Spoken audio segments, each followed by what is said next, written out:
Hello दोस्तों, good evening. कैसे हैं आप सब लोग? आशा है कि आप सभी अच्छे हैं, खुश हैं, मस्त हैं। तो खुश रहें, मस्त रहें और आगे बढ़ते रहें। हम अपना टॉपिक है मनोविज्ञान के बारे में चर्चा कर रहे थे और मनोविज्ञान में हमने कौन सा टॉपिक स्टार्ट किया था? बाल मनोविज्ञान है, जिसमें हम बाल विकास के बारे में चर्चा कर रहे थे। तो बाल विकास के बारे में हमने कल गर्भावस्था के बारे में चर्चा की थी। इससे आगे बढ़ने से पहले थोड़ा सा देख लेते हैं। आज हम शिशुअवस्था पढ़ेंगे, लेकिन इस शेष अवस्था को पढ़ने से पहले क्या थोड़ा सा हम पीछे वाला देख लेते हैं। फटाफट के एक बार देख लेते हैं क्या क्या पढ़ा है। सर्वप्रथम हमने बाल विकास के बारे में चर्चा की कि बालक का विकास कैसे होता है। नवजात शिशु जो होता है उसकी जीवन प्रक्रिया कब स्टार्ट हो जाती है, तो हमने इसके बारे में चर्चा की थी कि माँ के गर्भ में आने से उसकी क्या है, जीवन प्रक्रिया स्टार्ट हो जाती है। उसके बाद हमने क्या मनोविज्ञान की जिस शाखा के अंदर इसका अध्ययन किया जाता है उसे बाल मनोविज्ञान कहा जाता है।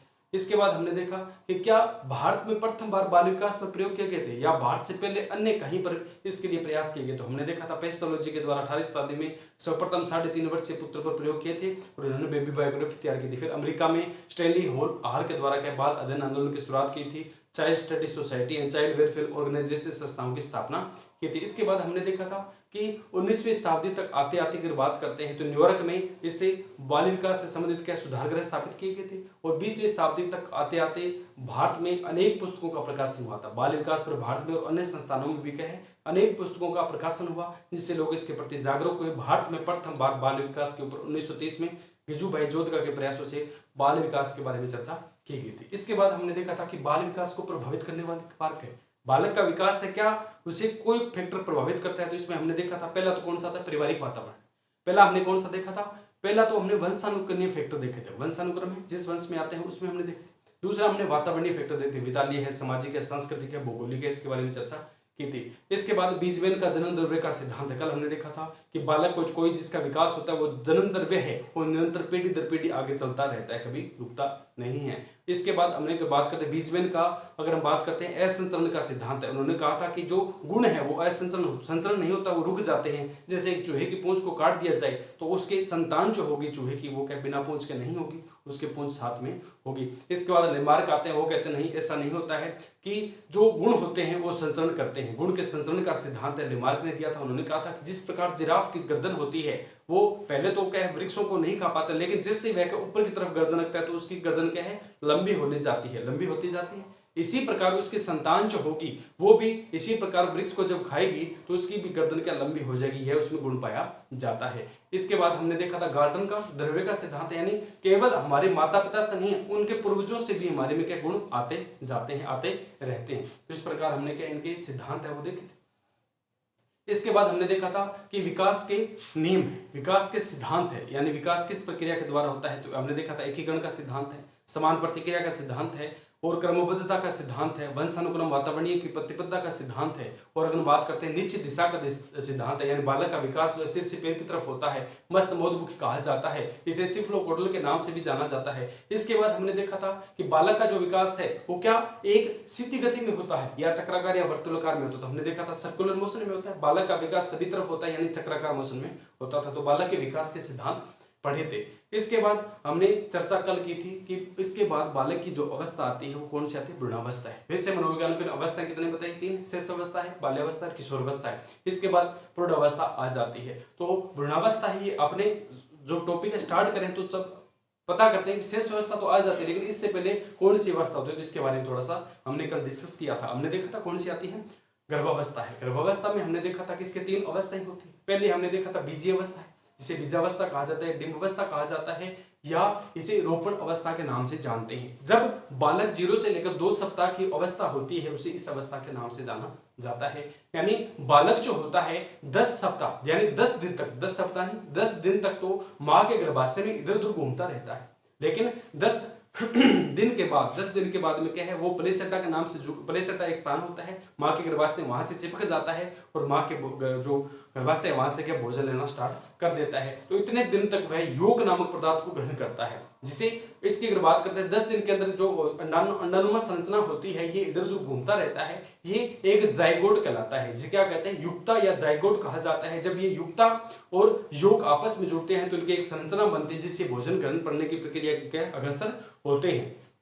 तो इस प्रकार क्या है मां के गर्भाशय में 10 दिन बाद क्या अग्रसर होते हैं। 10 दिन तक इन्हें भोजन नहीं मिलता, 10 दिन बाद इन्हें भोजन मिलना स्टार्ट हो जाता है। इसके बाद दूसरी अवस्था आती है अपने कौन सी, भ्रूणीय अवस्था, यानी भ्रूण का रूप एक धारण कर लेता है बालक जो होता है। यानी 2 सप्ताह से लेकर जब तक 2 माह का समय आता है तब तक यह अवस्था चलती रहती है। 2 सप्ताह के बाद में 2 माह का समय आएगा, यानी लगभग 8 सप्ताह तक जो बालक होता है वो भ्रूण की अवस्था में रहता है। इस अवस्था में बालक का विकास सर्वाधिक गति से होता है, सबसे ज्यादा विकास इसी अवस्था में होता है। यानी बालक के अंगों का विकास इस अवस्था में होने लग जाता है। 3 आधारों पर इसका विकास होता है। एक तो अगर बात करते हैं बहिस्तर, मध्य स्तर, अंत स्तर। बहिस्तर की अगर बात करते हैं तो इसमें त्वचा का विकास होता है, बाल है, नाखून है, दांत है, इनका विकास स्टार्ट हो जाता है। मध्यम स्तर की अगर बात करते हैं तो शरीर के विभिन्न मांसपेशियों का इसमें विकास होता है। और बृहद स्तर की बात करते हैं यकृत है, लीवर है, इनका विकास इस स्तर में देखने को मिलता है। लेकिन बाद में जो अवस्था आती है शिशु की अवस्था है, ठीक है, तो बाद में क्या शिशु एक धारण कर लेता है, रूप धारण कर लेता है। यानी 2 माह से लेकर 9 माह तक की जो अवस्था होती है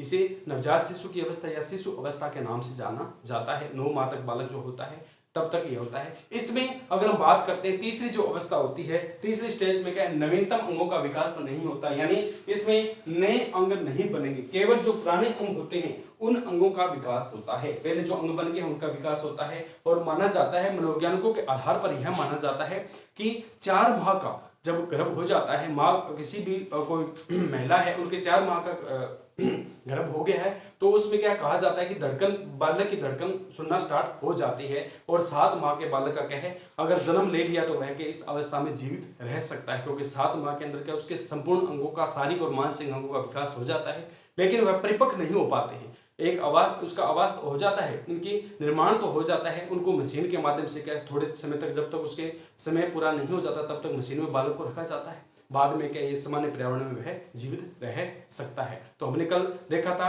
कि अधिकतम जो कार्यकाल होता है 330 दिन का, अधिकतम समय महिला का 330 दिन है और न्यूनतम की बात करते हैं 180 दिन तक है, तो कोई बालक है वो जीवित रह सकता है। तो ये हमने देखा था, कल हमने इसके बारे में चर्चा की थी। आज हम इससे आगे की अवस्था आती है शैशव अवस्था है। कौन सी अवस्था है? शैशव अवस्था है। बालक जब 0 से लेकर 6 वर्ष की आयु होती है, सामान्य तो इसे 5 वर्ष का माना गया है। 6 से 12 तो कौन सी बाल्यावस्था चला जाता है, और फिर 13 से 18 में कौन सा चला जाता है, किशोरावस्था है, और 19 के बाद अगर हम बात करते हैं तो प्रौढ़ावस्था आ जाती है। इस प्रकार मनोविज्ञानों ने अलग अलग वर्गीकरण किया है अकॉर्डिंग टू ऑप्शन। अपने देखेंगे कि किस प्रकार क्वेश्चन में ऑप्शन दिए हुए, क्वेश्चन के ऑप्शन के आधार पर करेंगे। तो पहले हम बात करते हैं शैशव अवस्था है। सामान्य श्रेणी में शैशव अवस्था को 0 से 6 वर्ष की आयु में माना गया है।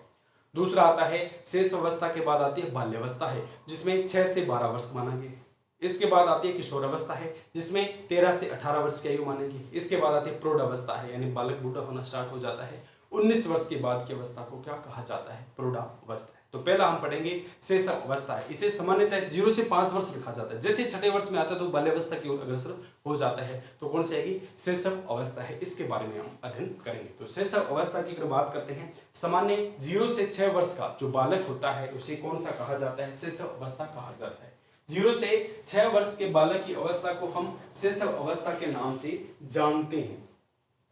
इसकी अगर हम बात करते हैं तो जो शैशव की अवस्था होती है, यानी छोटा जो बालक होता है, 6 वर्ष की आयु जब ग्रहण करता है, 0 से 5 वर्ष तक है, छठे आयु में प्रवेश नहीं करता है, 0 से 5 वर्ष का हो गया है, तो उस अवस्था को शैशव अवस्था कहा जाता है। और इसके अन्य नाम भी दिए जाते हैं। मनोविज्ञान क्या है, इसके अन्य भी नाम देते हैं। इसे मनोवैज्ञानिकों के द्वारा शैशव अवस्था को जीवन का सबसे महत्वपूर्ण काल कहा जाता है। शैशव अवस्था है, अपने आस पड़ोस में बालक देखिए 0 से 5 या 0 से 6 वर्ष के, तो इन बालकों की अगर बात करते हैं, जीवन का सबसे महत्वपूर्ण काल है। आप कभी किसी बालक से पूछिए कि सबसे तुम्हें, जो बड़ा हो गया है उससे पूछिए कि सबसे तुम्हें आनंद कब आता है, वो कहेगा मैं जब बचपन में था तो मुझे सबसे ज्यादा आनंद आता था, क्योंकि हर चीज, हर परिस्थिति उसके अकॉर्डिंग होती थी। तो जीवन का सबसे महत्वपूर्ण काल की बात करता है तो वो कौन सी आती है? अपनी शैशव अवस्था है। दूसरा अगर हम बात करते हैं, जीवन का आदर्श काल है और भावी जीवन की आधारशिला है। कौन सा आता है? जीवन का आदर्श काल है और भावी जीवन की आधारशिला है, यानी आगे आने वाले जीवन जो है उसकी हम आधारशिला रख सकेंगे। कौन से? शैशव अवस्था में। कैसे? जैसे कोई जो बालक होता है, यदि हमने उसको इस प्रकार आज ही तैयार करा है कि भविष्य में उसे किसी प्रकार की कोई दिक्कत नहीं है, जैसे कि उसके उठने का समय, सोने का समय, पढ़ाई करने का, खेलने का समय, अगर हमने इसमें अनुशासन रखा तो वो बच्चा भविष्य में कभी भी क्या है कभी भी डिफाल्टर घोषित नहीं होगा। किसी भी प्रकार से वो किसी भी दिक्कत में नहीं फंसे, क्योंकि इसमें क्या है, उसके भावित जीवन की आधारशिला क्या है, शेष अवस्था में ढाल रहे हैं कि हाँ इस प्रकार इसकी जीवन प्रक्रिया है, इस प्रकार उसका उठने का समय है, ये कार्य करने का नितांत जो हमने क्या है उसमें अनुशासन रूपी अवस्था ढाल देंगे तो उसकी जो क्या है भावी जीवन की आधारशिला है वो बन जाएगी, यानी भविष्य उसका अच्छा होगा। तीसरे की अगर बात करते हैं तो इसे क्या कहा जाता है, खिलौनों की आयु है। इसे क्या कहा जाता है, खिलौनों की आयु। शेष अवस्था है, छोटे छोटे बालक होते हैं, कहीं भी जाएंगे तो क्या है खिलौने लेंगे, कहीं भी जाएंगे चाहे उनके पास 20 खिलौने घर पे पड़े हो, लेकिन क्या जाएंगे तो क्या खिलौने लेंगे, तो खिलौनों की आयु है। पहला हमने क्या किया था, अगर जीवन का सबसे आदर्श काल है, दूसरा हमने देखा था जीवन का सबसे महत्वपूर्ण काल है और भावी जीवन की आधारशिला है। जीवन का सबसे महत्वपूर्ण काल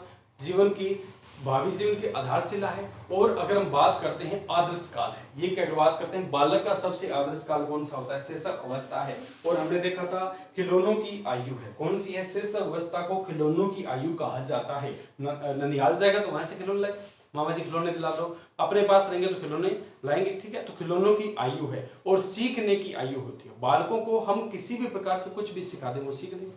0 से 5 वर्ष का जो बालक है उसको 0 से 5 वर्ष का है लेकिन 6 वर्ष की आयु में जा रहा है, तो 0 से 5 या 6 वर्ष का जो बालक है उसको क्या सीखने की उसकी गति तेज होती है, तो इसे इसलिए इसे क्या कहा जाता है, सीखने की आयु है, खिलौनों की आयु है या सीखने की आयु है। और इसकी अगर बात करते हैं अतार्किक चिंतन की अवस्था है, कौन से, अतार्किक चिंतन की अवस्था है। छोटे से बालक को शेष अवस्था की बात करते हैं, 6 वर्ष का जो बालक होता है उस वो अतार्किक होता है, वो तर्क नहीं करता है। जो हमने कह दिया ये शेर है तो शेर, ये हाथी है तो ये हाथी है, ये भैंस है तो भैंस है, ये ऊंट है तो ये ऊंट है, वो तर्क वितर्क नहीं करता, यानी कहेगा क्यों है, ये तो नहीं है, ऐसे नहीं करेगा, तो ये कौन सी अतार्किक अवस्था है। और अगर हम बात करते हैं अतार्किक अवस्था में बालक है तर्क वितर्क नहीं करता है। इसी के साथ की अगर बात करते हैं यह जो संस्कारों की अवस्था है, बालकों को हम जो भी संस्कार देंगे वो बालकों का संग्रहित करें और आगे भविष्य में काम लेंगे, तो संस्कारों की अवस्था है। मौज में विचरण रखने की अवस्था है, मौज में रहते हैं बालक जो होते हैं 6 वर्ष के हैं, उन्हें कुछ खाना है तो खाना है, कुछ पीना है तो पीना है, अगर एसी में सोना है तो एसी में सोना है, पंखे में सोना है तो पंखे में सोना है, यानी मौज में विचरण करने की अवस्था है। खिलौनों की आयु है, संस्कारों की आयु है। और अगर हम बात करते हैं प्रिय लगने की अवस्था है, कौन सी, कोई चीज है उन्हें क्या प्रिय लग जाती है, एक मिनट में क्या मैं ये चीज लूंगा तो लूंगा, तो प्रिय लगने की अवस्था है। किसी चीज को वो पसंद कर लेते हैं तो उनको पसंद आ जाती है कि ये चीज मुझे क्या पसंद है, मुझे लेनी है, तो कौन सी अवस्था है, प्रिय लगने वाली अवस्था है। कोई चीज उसे 1 मिनट में प्रिय लगने लगती है। नाजुक अवस्था है, किसी भी चीज को है वो क्या है नाजुक अवस्था है, किसी भी चीज को क्या है 1 मिनट में गुस्सा होंगे 1 मिनट में शांत हो जाएंगे, तो नाजुक अवस्था है। थप्पड़ मार दिया तो रोने लग जाएंगे, नाजुक अवस्था होती है, यानी कि उनको बिल्कुल संभाल कर रखना होता है। कौन सी अवस्था है, नाजुक अवस्था है। और अगर हम बात करते हैं खतरनाक अवस्था है, और इसमें क्वेश्चन पूछा जाता है कि कौन सी अवस्था को खतरनाक अवस्था कहा जाता है, शेष अवस्था, बाल्यावस्था, किशोर अवस्था। तो शेष अवस्था को हमारे सामान्य काल में क्या कहा जाता है, खतरनाक अवस्था है। क्यों कहा जाता है खतरनाक, क्योंकि इसमें आपने देखा होगा जो बालक होते हैं वो कभी बीमार पड़ जाएंगे, बहुत सी बीमारियां उनके चपेट में आ जाती हैं, उनका जो मन है चिड़चिड़ा जाता है, किसी भी प्रकार से क्या है विभिन्न रोगों में क्या ग्रस्त हो जाते हैं। तो ये कौन सी अवस्था होती है, खतरनाक अवस्था होती है, क्योंकि इसमें बच्चा ज्यादा बीमार होता है और ज्यादा टीके उसे लगते हैं, तो ये किस प्रकार की अवस्था है, खतरनाक अवस्था है। तो यहाँ से मोस्टली क्वेश्चन पूछा जाता है कि मनोवैज्ञानिकों के अनुसार खतरनाक अवस्था किस अवस्था को बताया गया है। और अगर हम बात करते हैं गढ़ने योग्य अवस्था है, इस अवस्था को क्या कहा जाता है, गढ़ने योग्य अवस्था, यानी बालकों को हम जिस प्रकार से गढ़ेंगे वो वैसे ही बन जाएंगे। अगर आज हम उन्हें, कई बार देखा होगा कि बच्चे लेट तक सो रहे हैं, तो धीरे धीरे उनके यही सिद्धांत बन जाए और भविष्य में क्या इसी सिद्धांत पर क्या है उनकी प्रक्रिया, जीवन प्रक्रिया चलती रहेगी। तो गढ़ने की अवस्था कौन सी आती है, शैशव अवस्था है। तो एक बार देखते हैं कि शैशव अवस्था को किन किन अन्य नामों से जाना जाता है। तो भावी जीवन की अवस्था है, सबसे महत्वपूर्ण अवस्था है, आदर्श अवस्था है, जीवन की सबसे आदर्श अवस्था है, महत्वपूर्ण अवस्था है। और अगर हम बात करते हैं सीखने की अवस्था है, कौन सी आती है, सीखने की अवस्था है, खिलौनों की अवस्था है। और अगर हम बात करते हैं संस्कार देने की अवस्था है, बालकों को नवीनतम प्रकार से गढ़ने की अवस्था, यानी जिस प्रक्रिया से हम गढ़ेंगे वैसे ही चलेंगे। अतार्किक चिंतन की अवस्था है और मन में मौज में विचरण करने की अवस्था, यानी अपने विचार से क्या है चलेंगे। और अतार्किक चिंतन की अवस्था है, किसी भी प्रकार से अपने साथ के तर्क वितर्क नहीं करते हैं। बालकों को अगर कह दिया कि ये यह वस्तु है तो वो उसको यही मान लेंगे। तो ये हमारे कौन से आते हैं, शेष अवस्था है, जिसे सामान्यतः श्रेणी में 0 से 6 वर्ष में बांटा गया है, लेकिन मनोवैज्ञानिक आधार पर देखा जाए तो 0 से 5 वर्ष रखा गया है। तो अकॉर्डिंग टू ऑप्शन देखेंगे कि किस प्रकार के है, ऑप्शन को सिलेक्ट करना है। तो शेष अवस्था की अगर हम बात करते हैं, इसके अन्य नाम ये थे। इसके बाद अगर हम बात करते हैं तो शेष अवस्था जो होती है, कौन सी होती है, शेष अवस्था होती है, इसमें किस प्रकार विकासात्मक कार्य होते हैं और क्या इसकी विशेषताएं, यानी शेष अवस्था होती है, इसमें भी विकास होगा। बाल विकास के बारे में चर्चा कर रहे हैं, तो इसमें क्या है, शेष अवस्था में बाल विकास है और इससे संबंधित जो कार्य है उनके बारे में देखते हैं, विशेषताएं हैं उनके बारे में देखते हैं।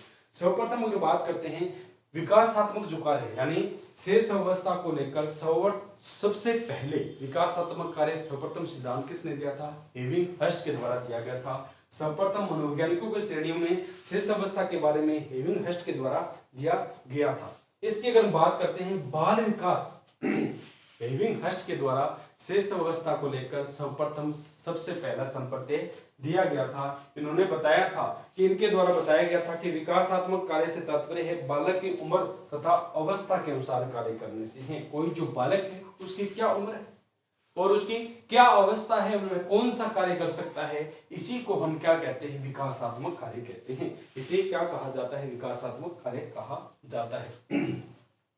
तो शेष अवस्था में बालक का विकास किस प्रकार होता है, शेष अवस्था आती है। हमने पहले देखा था कि जो विकास के सिद्धांत है इसमें क्या आता है, पहले तो विकास की प्रक्रिया तीव्र होती है, यानी एक समान नहीं रहती है। हमने कल ही पढ़ा था, डिस्कस किया था कि बालक का जब विकास होता है तो विकास की प्रक्रिया निरंतर एक समान नहीं रहती। पहले वह स्पीड से होगी, यानी तेज गति से होती है, बाद में विकास की प्रक्रिया के धीरे धीरे मंद हो जाती है। तो इसमें शेष अवस्था में ये मनोवैज्ञानिक बताते हैं कि बालक का विकास किस प्रक्रिया से होता है। तो शेष अवस्था की बात करते हैं तो मनोवैज्ञानिक कहते हैं कि इसमें शारीरिक व मानसिक विकास तीव्र गति से होता है। बालक का किसी भी प्रकार से शरीर का विकास है या दिमाग का विकास है वो तीव्र गति से होता है। 0 से 6 वर्ष का बालक आपके आसपास, उसको देख के और आंकलन कीजिए कि उसका शरीर का विकास है, फुर्तीला है, मिनट में भी कोई कार्य कर लेता है, तंदुरुस्त है, किसी भी प्रकार से उसे भगा दीजिए भाग जाए, किसी प्रकार उसे कार्य करने के कहें वह कह देगा। और कोई जो उसे बात कहते हैं तो तुरंत प्रभाव से उसे कैप्चर करता है। कोई भी बात है किसी भी प्रकार की, आपने बिल्कुल धीरे से बोला, उसने क्या उस बात को पकड़ लिया और उसका तुरंत जवाब दे देता है। तो उसको क्या शारीरिक व मानसिक तीव्र गति से होता है। पहला अगर बात करते हैं शेष अवस्था के विकास से संबंधित कौन कौन से कार्य है, यानी शेष अवस्था में विकास किस गति से होता है, तो शेष अवस्था में शारीरिक और मानसिक विकास दोनों क्या होते हैं, तीव्र गति से होते हैं। किस प्रकार होते हैं, तीव्र गति से होते हैं। और इस अवस्था में दूसरा पॉइंट बात करते हैं तो बालक कैसे होते हैं, जिज्ञासु प्रवृत्ति के होते हैं। इसमें किस प्रकार के होते हैं, जिज्ञासु प्रवृत्ति के होते हैं। देखा होगा आपने, कोई बालक है वो क्या सामने क्या है, कुछ चीज जा रही है तो पूछेंगे ये क्या है, चाहे उसे कुछ बता दो लेकिन वो पूछेंगे क्योंकि उन्हें क्या जानने की इच्छा होती है कि ये क्या चीज है। आपके आस पड़ोस में है, परिवार में है कोई बालक हो तो आप उनके जवाब देते देते थक जाते हो कई बार। तो बालक क्या होते हैं, शेष अवस्था में किस प्रकार के होते हैं, जिज्ञासु प्रवृत्ति के होते हैं। किस प्रकार के होते हैं, इनका शारीरिक व मानसिक विकास तीव्र गति से होता है। दूसरा अगर हम बात करते हैं तो इसमें बालक किस प्रकार के होते हैं, जिज्ञासु प्रवृत्ति के होते हैं, यानी जानने की इच्छा रखने के शौकीन होते हैं। और अगर हम बात करते हैं सीखने की प्रक्रिया में तीव्रता होती है, सीखने की जो प्रक्रिया होती है शेष अवस्था में क्या होती है, तीव्र होती है। कोई भी बात है अभी चर्चा की थी, कोई बालक है उसको कोई बात बताएंगे तो क्या तुरंत हमें पूछेगा कि क्या है, तुरंत क्या है, तीव्र गति से पूछता है, यानी किसी भी बात को सीखने के लिए, किसी भी कार्य करने के लिए क्या है, व्याकुल रहता है, तत्पर रहता है। तो सीखने की जो कोई भी प्रक्रिया होती है इसमें कैसे शेष अवस्था में तीव्रता पाई जाती है। इसके बाद अगर बात करते हैं कि कोई जो बालक होता है वो शेष अवस्था में क्या व्यापक रूप से कल्पना कर सकता है, नहीं, शेष अवस्था में बालक सीमित मात्रा में कल्पना कर सकता है। उसे कोई बात बताई जा रही, यानी नानी माँ की कहानियां, दादी माँ की कहानियां, किसी भी प्रकार की उसे कहानी का वृत्तांत बताया जा रहा है, सुनाया जा रहा है तो वो कल्पना करता है। उसे कुछ ही बातों को लेकर वह कुछ ही चीजों की कल्पना कर पाता है कुछ ही चीजों को लेकर क्या वो कल्पना कर पाएगा। तो इसमें क्या है, शेष अवस्था में बालक में कल्पना शक्ति सीमित मात्रा में पाई जाती है, यानी कुछ चीजों की इमेज उसके दिमाग में बनती, कल्पना करता है कि हाँ नानी ऐसी थी, वहां ऐसे जाते ऐसे घूमते थे। तो कल्पना शक्ति की मात्रा क्या होती है, सीमित होती है। इसके बाद अगर हम बात करते हैं कि यह जो होते हैं दूसरों पर निर्भर रहते हैं, दूसरों पर शेष अवस्था जो होती है 0 से 6 वर्ष का है। सामान्यतः खाने पीने जो भी प्रक्रिया होती है वो क्या दूसरों पर है, स्वयं कुछ नहीं करते। तो शेष अवस्था में बालक जो होता है वो दूसरों पर क्या है निर्भर रहते हैं और यह क्या दूसरे बालकों में रुचि लेते हैं। कभी देखा छोटे छोटे बच्चे होते हैं, अगर अपने घर में एक बच्चा है, आस पड़ोस के 4 बच्चे उसके पास आ जाते हैं तो उसमें क्या रुचि रहती है, उसके साथ खेलने की उसे क्या जिज्ञासा होती है कि उसके साथ खेलेंगे, तो दूसरे बालकों में रुचि रखते हैं। यानी शेष अवस्था की प्रक्रिया किस प्रकार की है, बालकों के द्वारा दूसरों में रुचि रखने की प्रति होती है।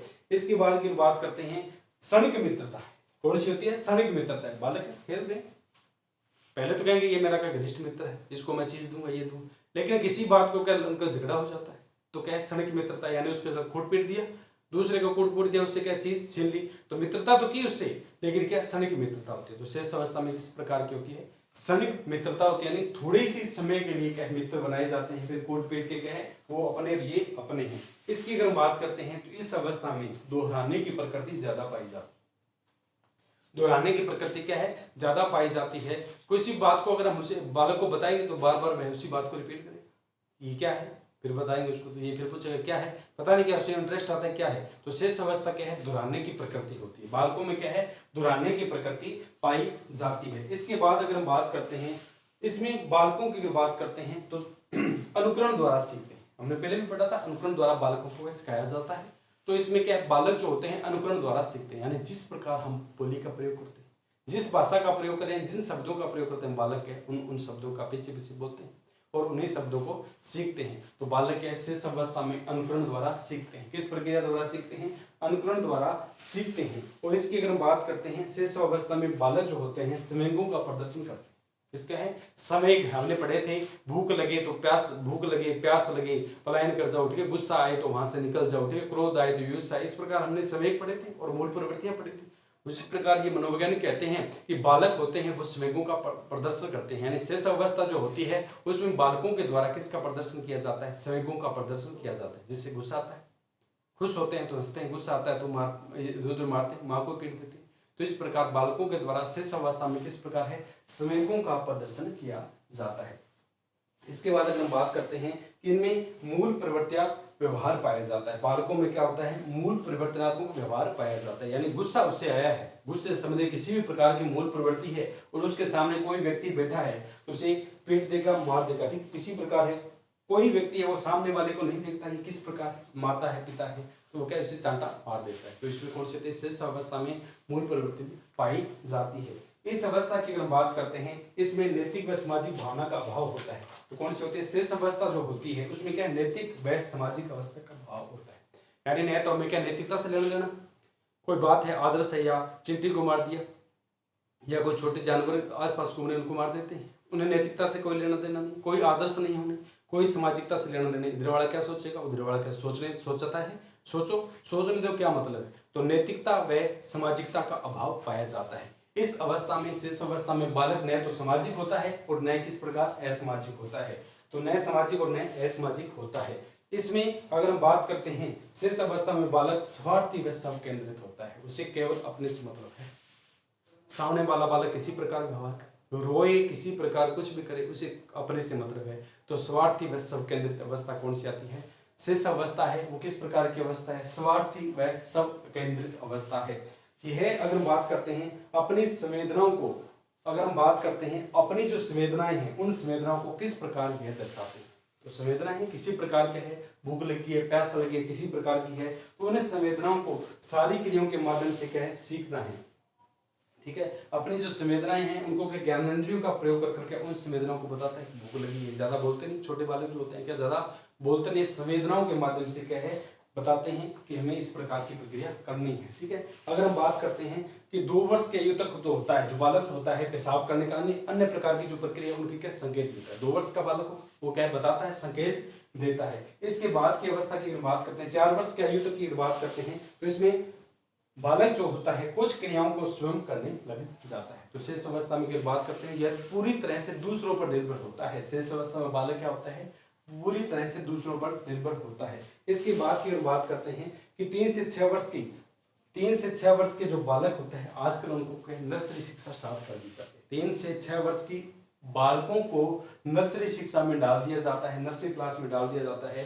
अर्थात उनको नर्सरी स्कूल या पूर्व विद्यालय एज के नाम से जाना जाता है। तो 3 से 6 वर्ष का जो कोई बालक उसे आजकल क्वेश्चन पूछा जाता है इसे किस नाम से जाना जाता है, तो इसे नर्सरी एज है या पूर्व विद्यालयी आयु के नाम से जाना जाता है, या प्रारंभिक विद्यालय की पूर्व तैयारी की अवस्था के नाम से जाना जाता है। 3 से 6 वर्ष का बालक है, स्कूल में डालेंगे उसको, स्कूल में डालते ही कहे इसे अन्य नामों से भी जाना जाता है। इस अवस्था में अगर बात करते हैं सुनना, बोलना, लिखना आदि भाषी कौशलों का आधारभूत का ढांचा तैयार हो जाता है। तो कौन सी होती है? शेष अवस्था होती है। इसमें क्या सुनना है, बोलना है, पढ़ना है, लिखना है, इसकी जो एक आधारभूत स्ट्रक्चर है वो तैयार हो जाता है, समझ हो जाती है कि उन्हें इस प्रकार कुछ बातें हैं वो करनी है। तो ये क्या थी हमारी जो शेष अवस्था है उसके विकास किस प्रकार होते हैं, यानी विकास की प्रक्रिया शारीरिक व मानसिक धीमी होती है, तेज होती है, किस प्रकार वह अनुकरण द्वारा सीखता है या सीधा रटकर सीखता है, वह दूसरे बालकों के प्रति किस प्रकार का व्यवहार करता है, उसके द्वारा किस प्रकार का आचरण किया जाता है। तो ये बालक के शेष अवस्था में उसके विकास से संबंधित क्या है बातें थी। तो ये शेष अवस्था को अगर हम बात करते हैं तो मोस्टली इसे जीवन का सबसे महत्वपूर्ण काल कहा जाता है, सबसे अनोखा काल कहा जाता है, और आदर्शों की आयु कहा जाता है। बालकों को हम जिस प्रकार संस्कार देंगे इस प्रकार ढल जाएगा, जिस प्रकार हम उसको ढालेंगे वह उस प्रकार ढल जाएगा, जिस परिस्थिति में उसे हम रखना चाहेंगे वह उसी प्रकार सीखता है और आगे की ओर क्या है बढ़ता है। तो ये हमारी कौन सी थी? शैशव अवस्था है। इसकी बाद की बात करते हैं कि सिगमुंड फ्रायड है, कुछ मनोवैज्ञानिक हैं, उनके द्वारा क्या है बाल विकास को लेकर क्या है कुछ बातें दी गई कि शेष अवस्था जो होती है वो 0 से 6 वर्ष की अवस्था जो होती है सामान्य जो होती है। इसकी अगर बात करते हैं तो सिगमुंड फ्रायड कहते हैं कि 4 वर्षों में भावी जीवन की रीत रख लेता है। तो कौन से कहते हैं? सिगमुंड फ्रायड कहते हैं। सिगमुंड फ्रायड ने कहा है कि बालक का जितना भी विकास होता है उसकी अगर हम बात करते हैं सिगमुंड फ्रायड के जीवन के 4-5 जो वर्ष होते हैं बालक उसमें क्या है अपने भावी जीवन की नींव रख लेता है। सिगमुंड फ्रायड क्या कहते हैं? 4-5 वर्षों में बालक जो आगे भविष्य बनेगा उसकी एक नींव तैयार कर लेता है, यानी उसकी एक अनुशासन रूपी संरचना है वो तैयार कर लेता है। तो सिगमुंड फ्रायड क्या कहते हैं कि बालक अपने जीवन की जो आधारशिला है वो 4-5 वर्षों में स्टार्ट कर लेता है। इसके बाद क्या कहते हैं? वेलेंटाइन है। वेलेंटाइन कहते हैं कि शेष अवस्था है सीखने का आदर्श काल। शेष अवस्था की बात करते हैं तो यह सीखने का सबसे आदर्श काल है। वेलेंटाइन ने क्या कहा है? सीखने का सबसे आदर्श काल है। वाटसन के अनुसार बात कही गई, वाटसन ने कहा है शेष अवस्था जो होती है इसमें सीखने की जो तीव्रता होती है शेष अवस्था है, वाटसन के अनुसार बताया गया है कि शेष अवस्था में सीखने की जो तीव्रता होती है वो विकास की ओर किसी अवस्था में बहुत अधिक होती है, यानी सीखने की अवस्था जो होती है वाटसन के अनुसार शेष अवस्था में सीखने की अवस्था इतनी तीव्र होती है वो अन्य किसी जो अवस्था में दिखाई नहीं देती है। इसके बाद गुडनफ आते हैं। व्यक्ति का जितना भी मानसिक विकास होता है, गुडनफ क्या कहते हैं कि व्यक्ति का जितना भी विकास होता है उसका आधा विकास शुरू के 3 वर्ष में हो जाता है। तो गुडनफ क्या कहते हैं? कोई जो बालक है, कोई व्यक्ति है, उसका जितना विकास हुआ है उसका आधा विकास तो क्या 3 वर्ष तक हो जाता है। तो सिगमुंड फ्रायड ने क्या परिभाषा दी थी कि भावी जीवन की आधारशिला कोई जो व्यक्ति है वो शुरुआत के 4-5 वर्षों में रख लेता है। इसके बाद अगर हम बात करते हैं, इसके बाद वेलेंटाइन ने कहा था कि कोई जो बालक है उसकी अगर हम बात करते हैं उसके सीखने का सबसे आदर्श काल कौन सा होता है? शेष अवस्था है। वाटसन के अनुसार सीखने की जो सबसे ज्यादा तीव्रता होती है शेष अवस्था में देखने को मिलती है। इसके बाद अगर हम बात करते हैं तो मनोवैज्ञानिक आते हैं, गुडनेफ है, वो क्या कहते हैं कि व्यक्ति का जितना विकास होता है, व्यक्ति का जितना विकास होता है, मानसिक विकास होता है, उसका आधा विकास तो 3 वर्ष तक आयु तक वह प्राप्त कर लेता है। कितने हैं?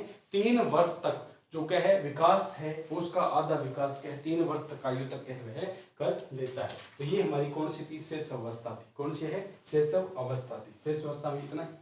इसमें पहले तो हमने क्या पढ़ा था?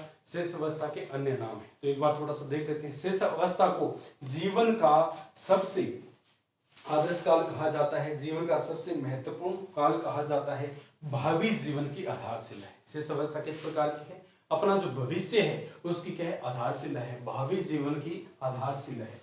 ये खिलौनों की आयु होती है, सीखने की आयु होती है। खिलौनों की आयु है, सीखने की आयु है, अतार्किक चिंतन की अवस्था है, यानी बालक ज्यादा तर्क नहीं करता है, मन के मौज में विचरण करने की है, संस्कारों की आयु है, मन में मौज विचरण करने की है, संस्कारों की आयु है, प्रिय लगने की अवस्था है। और कौन सी है? प्रिय लगने की अवस्था है, नाजुक अवस्था है। और कौन सी है? खतरनाक अवस्था है। और मन के अनुसार इसे ढालने की अवस्था, यानी जिस प्रक्रिया में हम इसे डालते हैं उस प्रकार यह गढ़ जाता है। इसके बाद में क्या है, इस अवस्था में विकास किस प्रकार होता है, शेष अवस्था है उसमें विकास किस गति से होता है, तो इसमें शारीरिक और मानसिक विकास बहुत तीव्र गति से होता है। इसकी अगर बात करें, सीखने की गति तीव्र पाई जाती है, जिज्ञासा प्रवृत्ति ज्यादा पाई जाती है, सीमित मात्रा में कल्पना करता है। इसमें क्या, सीमित मात्रा में कल्पना बालक करता है, दूसरों पर निर्भर रहता है, क्षणिक मित्रता होती है। कौन सी होती है, क्षणिक मित्रता है और दूसरों पर निर्भर रहता है, और दोहराने की प्रकृति पाई जाती है, अनुकरण द्वारा सीखने की प्रकृति होती है, यानी पीछे पीछे हम जो बोलेंगे उसके पीछे पीछे सीखता है, संवेगों का प्रदर्शन करता है। मूल परिवर्तनात्मक प्रवृत्ति है जो पाई जाती है, मूल परिवर्तनात्मक प्रवृत्ति पाई जाती है। नैतिक व सामाजिक भावना का अभाव होता है, नैतिक और कौन सी आती है, सामाजिक भावना का अभाव होता है। न तो बालक सामाजिक होता है न असामाजिक होता है, यानी कोई लेना देना नहीं। स्वार्थी व सब केंद्रित होता है, अपने अपने आप से मतलब है, दूसरों से कोई लेना देना नहीं है। अपनी संवेदनाओं को शारीरिक क्रियाओं के माध्यम से सिखाता है। 2 वर्ष की आयु तक क्या किसी प्रकार का जो हिसाब आदि करने की अवस्था है वो संकेत के माध्यम से बताता है। और 3 से 6 वर्ष की आयु में बालक को क्या स्कूली एज कहा जाता है, नर्सरी एज के नाम से जाना जाता है, पूर्व विद्यालय आयु के नाम से जाना जाता है। और शेष अवस्था की अगर बात करते हैं, इसमें बालक बोलना, पढ़ना, सीखना, लिखने की एक आधारभूत ढांचा तैयार कर लेता है, यानी इसमें सोचने समझने की क्या है, शक्ति पाई जाती है। तो ये हमारी कौन सी थी, शैशव अवस्था है। कल हमने कौन सी पढ़ी थी, गर्भावस्था है। आज हमने क्या शेष अवस्था पढ़ा, शेष अवस्था कंप्लीट होती है। कल हम इसके आगे बढ़ेंगे, वो कौन सी पढ़ेंगे, बाल्य अवस्था है। ठीक है, तो आज के लिए इतना ही। ओके दोस्तों, खुश रहें, मस्त रहें, थैंक यू।